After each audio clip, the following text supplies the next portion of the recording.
This 19th day of October marks a great victory in the American struggle for independence. The year is 1781.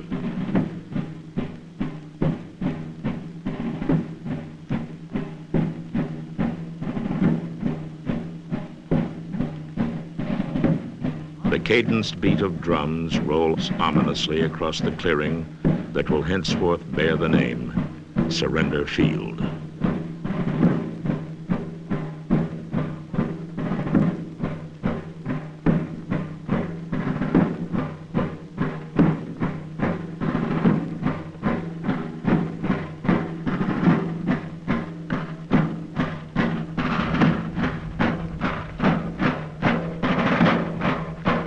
Combined French and American forces harried, maneuvered, and finally trapped the British Army in Yorktown.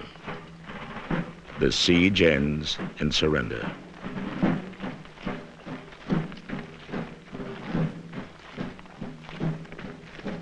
American soldiers in their blue uniforms, French troops wearing dress white uniforms, line opposite sides of the road. Men of a dozen different nationalities assemble.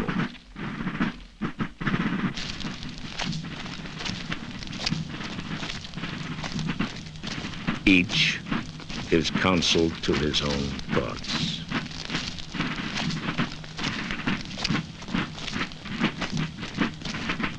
Yet there are signs of strong emotion. Some men will weep openly this day. Others will display anger. By 18th century standards, the terms of surrender are harsh. British regimental marches are not allowed, and their fifers must resort to a popular novelty tune called "The World Turned Upside Down." The British march with flags furled and cased. For the British, it is indeed a world turned upside down.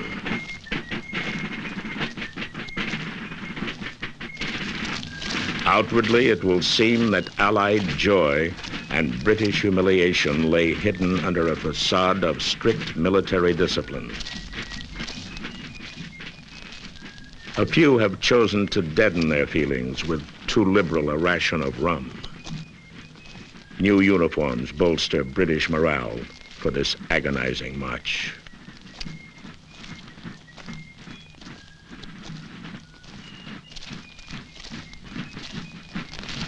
German mercenaries marched to defeat in a war in which they were only hired participants.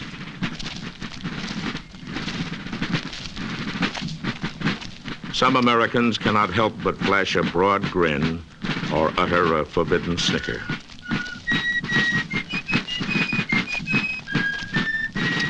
But mostly the British march solemnly between stern-faced French and American victors.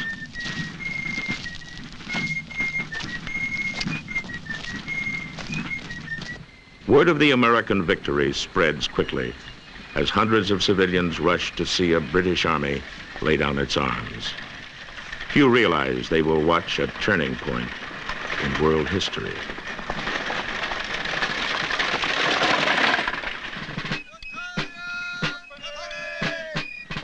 Meanwhile, final preparations are underway to receive the British at the field. A cordon of French cavalry is positioned around the area.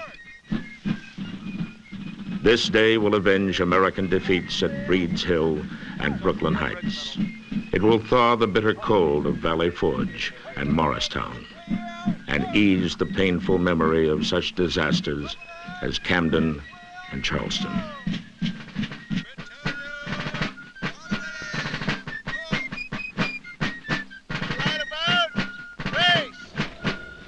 Militia in hunting shirts and makeshift uniforms assemble.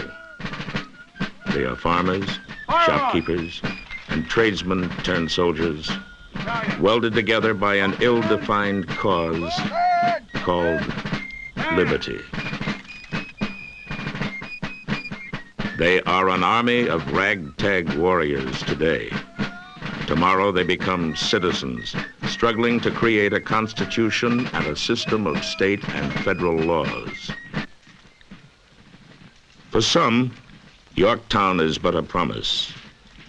They will struggle for 2 centuries more before achieving their full measure of freedom. The French, who have earned their share of this victory, have fought hard for American freedom. Soon, in the bloodied streets of Paris, they will seek their own independence.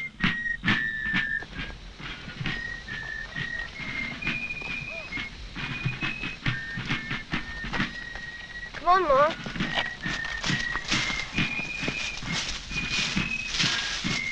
And still they gather, civilians and troops alike. Good. An 18th century custom had musicians dressed in reverse regimental colors. Thus, some colonials wore red.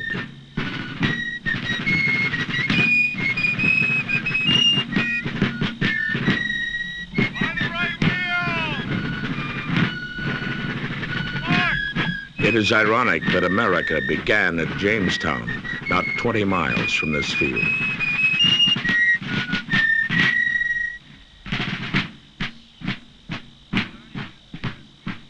Yorktown will not end the war, but it will forever remain a symbol of the end of the colonial experience. Yorktown also marks a beginning. From this day and this place will flow a new vision of men to have of themselves and the governments they devise. These are men who fought to protect their liberty, not to build some new and different system of government. They will leave this field to erect an independent America, founded on the belief that the purpose of government is to protect the freedom of its citizens.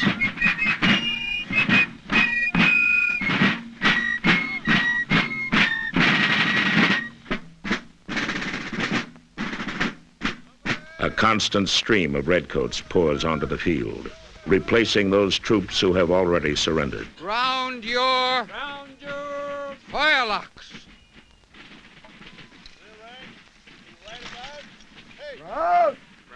Throughout the day, countless British officers bark out the hated command. Round your firelocks. Firelocks.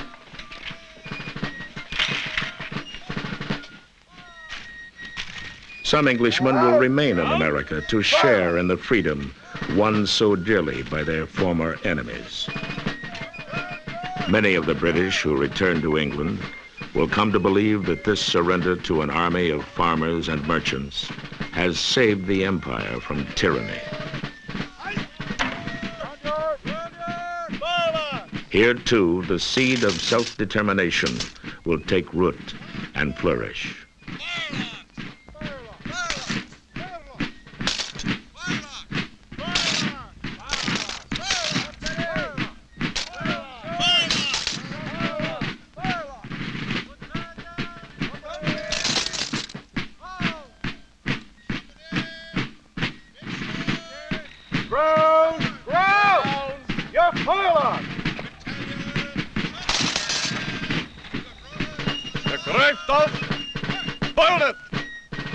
Many of the Germans surrendering under the British defeat will weigh a life of freedom in America against returning home to a feudal state, to a prince who might again auction their services and their lives for a few pieces of silver.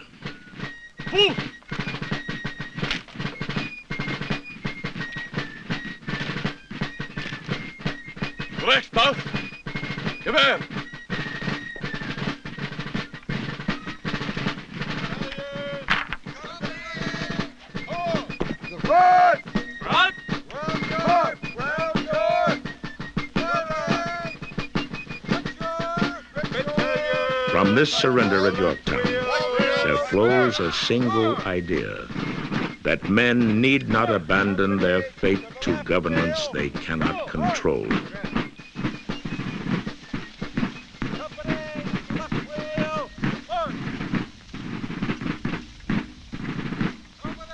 It is a simple idea, and yet 2 centuries later, It continues to capture the imagination of people everywhere.